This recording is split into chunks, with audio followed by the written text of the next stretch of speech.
BBL 851, turn right, heading 180. Order 14 Papa, turn right 245, report localizer established 26. Another busy week within the aviation industry, and it's a long overdue update. Stay tuned for all the latest from orders, deliveries, aircraft problems, and more. We begin with an Airbus freighter, which once again has another update. Talk of new aircraft has continued during this pandemic, but at a more reduced rate. However, the freighter sector has thrived, with more and more people ordering online and the need to transport crucial medical goods. With that being said, Airbus has, as reported by numerous sources, been looking at launching their own new wide-body freighter that would better allow them to compete with Boeing. It has been known for a considerable period of time that the aircraft manufacturer has struggled in a freighter side. Boeing holds today in 2021 and has for the past decade a commanding grip on the freighter market when it comes to aircraft and operations, with multiple types on offer to customers, from the 737 freighter all the way up to the 747F and even the 777F. Airbus, on the other hand, is currently playing catch-up. During a presentation, the Airbus CEO commented on the speculation and discussions, noting, "We do not like the idea to remain weak in that segment in the future. I think we have the right product to be able to be more aggressive in that market." To me, this gives us quite good confirmation that Airbus will be moving forward with a wide-body freighter in the future, and they have indeed already selected the aircraft that they'll be basing this freighter off. When that is remains to be seen, as he further went on to confirm that the time is not yet defined.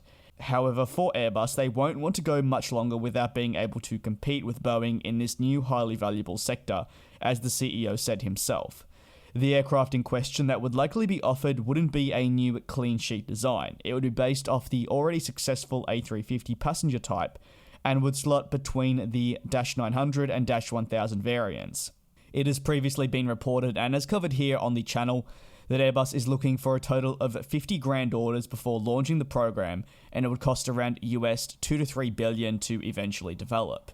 If they can secure the 50 orders necessary, they're able to move forward. And of course, if they were able to secure more than 50 orders, it'd be better for them and would no doubt secure an eventual launch. Early last week, there was another order within the industry from Silkway West Airlines, who, staying on the topic of freight, ordered a total of 5 of the Boeing 777 freighters. It's a decision from the company that'll mean that they can expand their international footprint on the freighter industry, as it is the first purchase in the Central Asian region for the aircraft. This deal is an incremental part of our fleet renewal and our commitment to meet our customers' expectations. I'm confident that the acquisition of new freighters will further strengthen our leading position on the global air freight market for the next 15 to 20 years, the Silkway Group president said when commenting on the order announcement. Moving over to Australia, the country has said that they'll keep their borders shut largely until later into 2022. This comes after they first closed their borders at the beginning of the pandemic in 2020. This is a country which has handled the pandemic very well, however has welcomed in a fair bit of scrutiny following this announcement in the past week, as citizens struggle to get back into the country and citizens' questions arise over how they're meant to see loved ones internationally.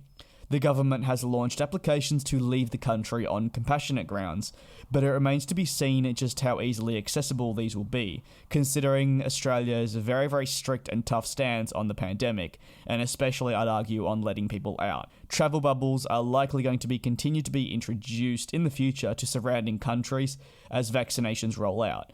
However, based off the success of previous travel bubbles, it remains to be seen at what capacity, as the bubbles seem to open, shut, open once more on a consistent flip-flop basis.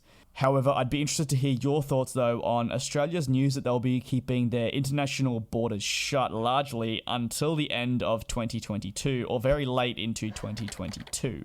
Personally, as an Australian citizen in the UK, it's a topic I'm very passionate about how they've treated us, so I'd be very interested to hear your take on that in the comment section below, as they've essentially made it impossible to see loved ones for a very long time and are looking to make it even harder in the future.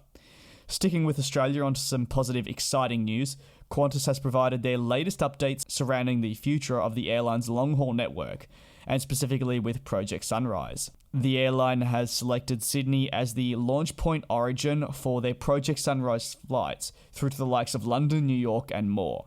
The airline previously selected the A350s over the 777X, with a total of 12 being selected a couple of years ago now, and obviously before the pandemic first hit. But naturally, the airline is now trying to limit expenses and notes that as the industry continues to recover, moving forward, they'll look to make further developments with plans by year's end, which would see an eventual launch of services in 2024, still some 3 years away from now. This all ties in with the hope the airline has that international travel will return to once what it was pre-pandemic. If you have any thoughts on the topics covered in this aviation news recap, do not hesitate to drop it in the comment section below. But like always, thank you so much for your continued support, and I do very much look forward to speaking to you in the next video. Take care and be safe.